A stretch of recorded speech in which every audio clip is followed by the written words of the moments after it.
Hello everyone. आज की इस क्लास में हम क्लास 12th ऑब्जेक्टिव का सेट 4 देखेंगे। सेट 3 तक आपको करा दिया गया है।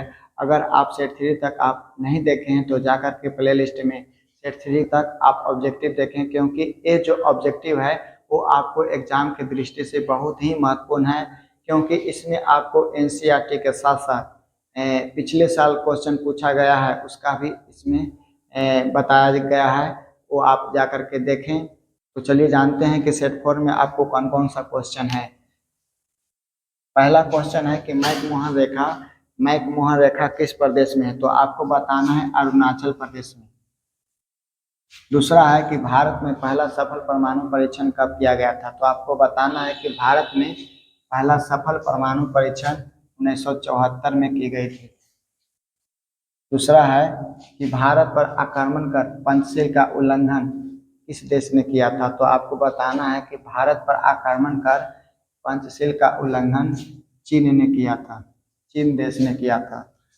अगला क्वेश्चन है कि गरीबी हटाओ के नारे ने किस चुनाव में अपना चमत्कारी प्रभाव दिखाया, तो आपको बोलना है कि 1971 का मध्यावधि चुनाव में। अगला क्वेश्चन है कि नव निर्माण आंदोलन कहाँ विफल रहा, तो आपको बोलना है नव निर्माण आंदोलन बिहार राज्य में विफल रहा। अगला क्वेश्चन है कि संविधान में 42वां संशोधन कब किया गया, तो आपको बोलना है कि संविधान में 42वां संशोधन 1976 ईस्वी में हुआ था। अगला क्वेश्चन है कि शिवसेना एक क्षेत्रीय दल कहाँ का है, तो आपको बोलना है शिवसेना एक क्षेत्रीय दल महाराष्ट्र का है।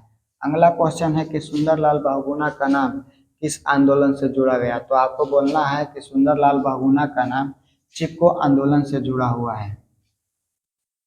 अगला क्वेश्चन है कि सूचना का अधिकार कब लागू हुआ, तो आपको बोलना है कि सूचना का अधिकार 2005 में लागू हुआ। अगला क्वेश्चन है कि मंडल कमीशन रिपोर्ट की सिफारिशों को किस प्रधानमंत्री ने लागू किए थे, तो आपको बोलना है कि मंडल कमीशन रिपोर्ट की सिफारिशों को वीपी सिंह प्रधानमंत्री ने लागू किए थे।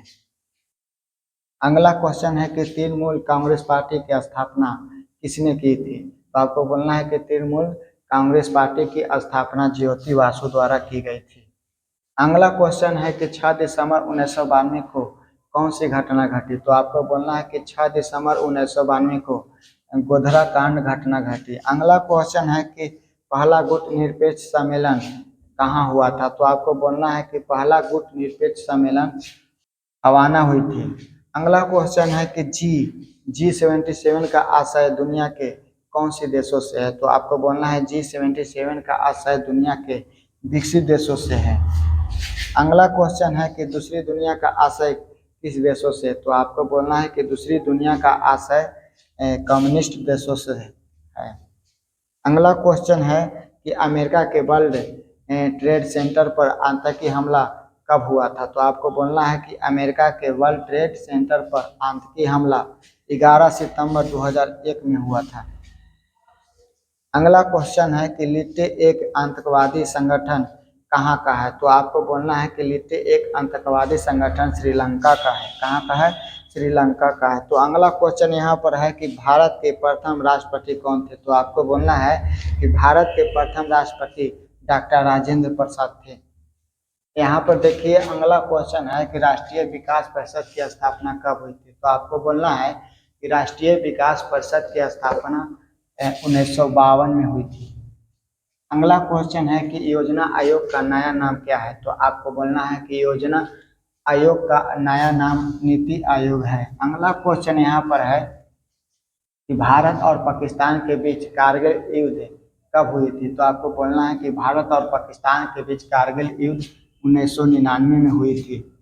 यहाँ पर अगला क्वेश्चन है कि 1959 में स्वतंत्र पार्टी किसने बनाया था, तो आपको बोलना है कि 1959 में स्वतंत्र पार्टी राजगोपालाचारी ने बनाए थे। यहाँ पर देखिए अगला क्वेश्चन यहाँ है कि जनता पार्टी की सरकार में प्रधानमंत्री का पद कौन संभाला, किसको मिला, तो आपको बोलना है कि जनता पार्टी की सरकार में प्रधानमंत्री का पद मोरारजी देसाई को मिला। अगला क्वेश्चन यहाँ पर है कि मनरेगा कार्यक्रम की शुरुआत किसने की थी, तो आपको बोलना है मनरेगा कार्यक्रम की शुरुआत मनमोहन सिंह ने की थी।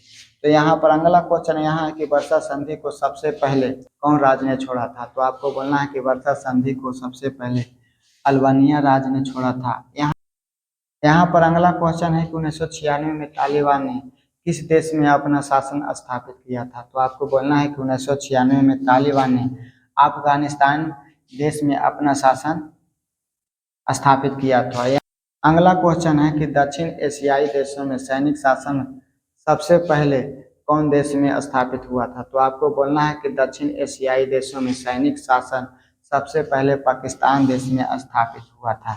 चलिए नेक्स्ट क्वेश्चन देखते हैं। अगला क्वेश्चन है कि संयुक्त राष्ट्र संघ के आर्थिक और सामाजिक परिषद में कुल कितने सदस्य होते हैं। तो आपको बोलना है कि संयुक्त राष्ट्र संघ के आर्थिक और सामाजिक परिषद में कुल सदस्य 54 होते हैं। अगला क्वेश्चन है कि पूर्व के नए आर्थिक भागों की श्रेणी में किसे रखा गया है। तो आपको बोलना है कि पूर्व के नए आर्थिक भागों की श्रेणी में मलेशिया को रखा गया है। अगला क्वेश्चन है कि भारत ने पूर्व की ओर चलो या देखो की नीति कब अपनाई थी। तो आपको बोलना है कि भारत ने पूर्व की ओर चलो या देखो की नीति 1991 में अपनाई थी। अगला क्वेश्चन है कि भारत में पहला आम चुनाव कब हुआ था। तो याद रखना है भारत में पहला आम चुनाव 1952 में हुई थी। अगला क्वेश्चन है कि भारत में लौह पुरुष किन्हें कहा जाता है। तो आपको बोलना है कि भारत में लौह पुरुष सरदार पटेल को कहा जाता है, सरदार वल्लभ भाई पटेल। अगला क्वेश्चन है कि संविधान ने किस भाषा को राजभाषा की दर्जा दी है। तो आपको बोलना है कि संविधान ने हिंदी भाषा को राजभाषा का दर्जा दिया है। अगला क्वेश्चन है कि भारत में बैंकों का राष्ट्रीयकरण किसके शासनकाल में हुआ था। तो आपको बोलना है कि भारत में बैंकों का राष्ट्रीयकरण इंदिरा गांधी के काल में हुआ था। अगला क्वेश्चन है कि नवनिर्माण आंदोलन का नेतृत्व किसने किया था। तो आपको बोलना है कि नवनिर्माण आंदोलन का नेतृत्व जयप्रकाश नारायण ने किया था। अगला क्वेश्चन है कि शिरोमणि अकाली दल किस राज्य की क्षेत्रीय पार्टी है। तो आपको बोलना है कि शिरोमणि अकाली दल पंजाब राज्य की क्षेत्रीय पार्टी है। अगला क्वेश्चन है कि मिजोरम भारत संघ का राज्य कब बना। तो आपको बोलना है कि मिजोरम भारत संघ का राज्य 1986 में बना। अगला क्वेश्चन है कि सिख दंगा भारत में कब हुआ था। तो आपको बोलना है कि सिख दंगा भारत में 1984 में हुआ था। यहाँ पर अगला क्वेश्चन है कि बगदाद संधि आगे चलकर किस नाम से जानी जाती है।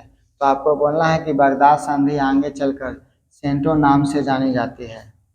अगला क्वेश्चन है कि वर्ल्ड सोशल फोरम की पहली बैठक कहाँ हुआ था। तो आपको बोलना है कि वर्ल्ड सोशल फोरम की पहली बैठक ब्राजील देश में हुई थी। यहाँ पर अगला क्वेश्चन है कि तालिबान शब्द का अर्थ क्या होता है। तो आपको बोलना है कि तालिबान शब्द का अर्थ छात्रगण होता है। यहाँ पर अगला क्वेश्चन है कि परमाणु अप्रसार संधि कब अस्तित्व में आई। तो आपको बोलना है कि परमाणु अप्रसार संधि 1968 में अस्तित्व में आई थी। ये हमारा था सेट 4।